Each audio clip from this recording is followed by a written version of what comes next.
जय हिंद दोस्तों। ये चुरा के दिल मेरा गोरियां चली। ये गोरे गोरे से छोरे, ये गोरे गोरे से छोरे। अब ये इतना टैलेंट होकर भी पर्दे के पीछे टिया। अमावस सा चेहरा जो है, ये लो स्पेशल 30 दिन वाली ट्यूब है। रोज लगाओ फिर देखो चांद वहाँ या यहाँ। Thank you. और अब ये मैट्रिमोनियल एड्स, ऐसे ना जाने कितने गाने टीवी एड्स से कईयों बार सामना होता रहता है हम सभी का। और ऐसे मैट्रिमोनियल एड एक स्वाभाविक सच्चाई है जिसका नतीजा ही है कि आज हमारी मैट्रिमोनियल वेबसाइट्स आपसे आपके स्किन टोन तक का प्रेफरेंस मांगते हैं। और ये कोई मजाक नहीं है। गोरी चाहिए, थोड़ी कम गोरी, थोड़ा डार्क कॉम्प्लेक्शन या पूरा ही। और इन सब का मतलब क्या है हम सभी भली भांति जानते हैं। लड़की गोरी है तो ही सुंदर है। पर रुकिए रुकिए, अब जरा ये गोरा बनाए 4 हफ्तों में। और दोस्तों अब जरा ये 2021 की खबर, जहां कक्षा 11वीं के एक बच्चे ने खुद की जान ले ली थी। क्यों? क्योंकि इस देश में सिर्फ लड़कियां ही नहीं, सुंदर वही है जो गोरा है, फेयर है। क्या लड़का क्या लड़की, जिसका प्रमाण है हमारी इंस्टाग्राम, फेसबुक या किसी भी सोशल मीडिया प्रोफाइल, जहां जब भी हम किसी फेयर लड़की की शादी एक डार्क कॉम्प्लेक्शन वाले लड़के के साथ होते देखते हैं तो अधिकतर कमेंट्स में एक ही बात सामान्य रूप से होती है। बिल्कुल सही, सरकारी नौकरी के फायदे, गवर्नमेंट जॉब बेनिफिट, पैसा हो तो क्या कुछ नहीं हो सकता, और ना जाने क्या क्या, जो ना सिर्फ ये बतलाते हैं कि बिना किसी फायदे के कैसे एक फेयर लड़की चुन सकती है एक डार्क कॉम्प्लेक्शन के लड़के को, बल्कि साबित भी करते हैं हमारे समाज और देश में बसे सबसे बड़ी विकृत मानसिकता में से एक का, जो गोरा है वही सुंदर है। जिस देश में लड़कियों की सुंदरता के लिए सांवली सलोनी और लड़कों की पर्सनैलिटी के लिए टॉल डार्क हैंडसम इस्तेमाल होता है या फिर था, जहां हमारे भगवान श्री कृष्ण, हमारे कान्हा को हम उनके सांवले या काले रूप में पूजते हैं, उसी देश में ये मानसिकता इतनी डीप रूटेड कैसे हो गई, और कैसे ब्यूटी फिल्टर्स ने जगह ले ली हर सोशल मीडिया साइट्स पे, या फोटो डेटिंग एप्स ने जगह ले ली हम हर किसी के फोन में। और हमारे इस वीडियो रिपोर्ट में हम यही समझने वाले हैं शुरू से।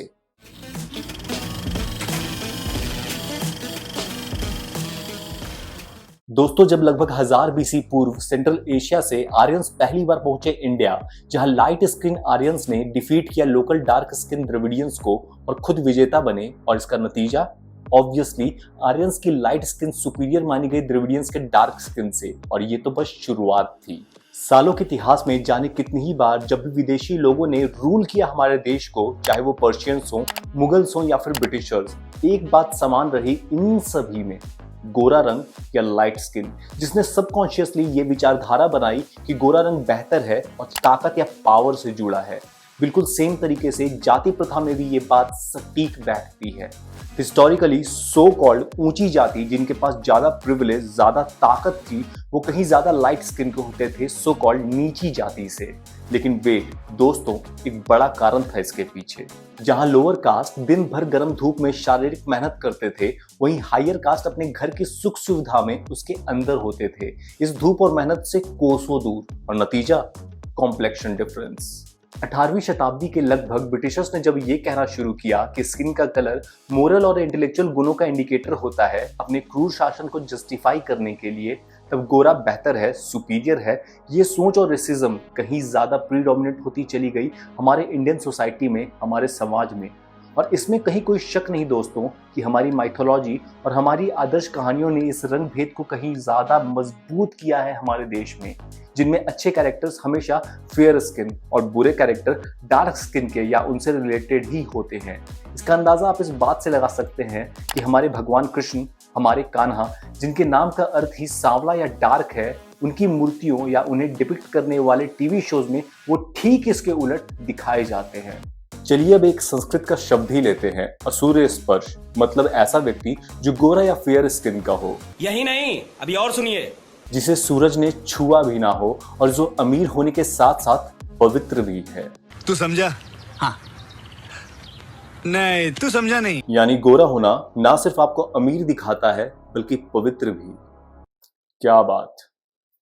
अब इन सभी हिस्टोरिकल और सोशल माइंडसेट का ही नतीजा है 5000 करोड़ की फेयरनेस क्रीम या स्किन व्हाइटनिंग इंडस्ट्री हमारे देश में, और हो भी क्यों नहीं, जिस देश में इतना पागलपन है गोरे रंग को लेकर, जिसके ठीक उलट पश्चिमी देशों में डस्की या सांवला रंग कहीं ज्यादा पसंद किया जाता है, जहां बॉडी टैन लाने के लिए अलग से पार्लर्स तक मौजूद होते हैं।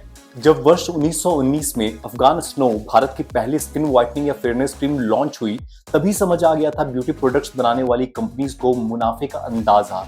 और 1978 में यूनिलीवर ने उस फेयरनेस क्रीम को लॉन्च किया जिसने पलट कर रख दी कॉस्मेटिक्स कंपनीज की स्ट्रैटेजी हमारे देश में। मेरी शीला कितनी गोरी, कितनी प्यारी, नई, ज्यादा मुलायम, fair and lovely.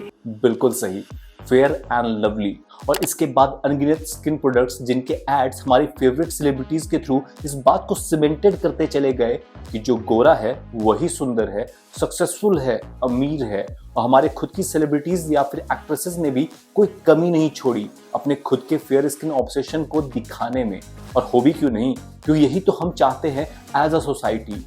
Kajol, Priyanka Chopra, Bipasha Basu, Shilpa Shetty, Deepika Padukone और यहाँ तक कि ओल्डर फिल्म एक्ट्रेसेस जैसे हेमा मालिनी, श्रीदेवी या फिर रेखा, ये सभी एग्जाम्पल्स हैं अलग अलग स्किन व्हाइटनिंग ट्रीटमेंट एलिजेडली के ही।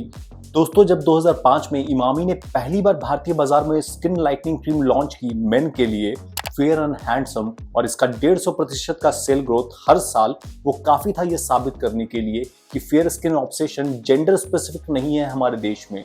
और उसके बाद शाहरुख, शाहिद कपूर, जॉन इब्राहिम और भी कई बड़े सेलेब्स नजर आए ऐसे स्किन व्हाइटनिंग प्रोडक्ट्स को इंडोर्स करते हुए।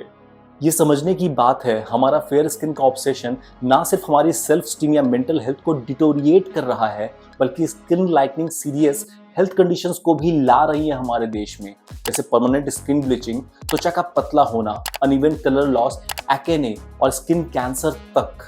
हाँ बिल्कुल, आज हमारे देश में चाहे वो डार्क इज ब्यूटीफुल कैंपेन हो जिसे कितने ही सेलेब्स ने अपना सपोर्ट दिया, या कलर मी राइट कैंपेन ही, या फिर डार्क इज डिवाइन कैंपेन जहां हमारे हिंदू देवी देवताओं को सांवले रूप में दिखाया गया, या फिर कुछ सेलेब्स का फेयरनेस क्रीम इंडोर्स ना करने का फैसला, ये सब एक अदद कोशिश ही है हमारे सोसाइटल प्रेजुडिस को खत्म करने की। लेकिन इन सबकी शुरुआत सबसे पहले होनी चाहिए हमारे घरों से, जहां हमारे बच्चों को ये बतलाया जाए कि गोरा या काला एक रंग मात्र है, किसी के कैरेक्टर, किसी के चरित्र का प्रमाण नहीं।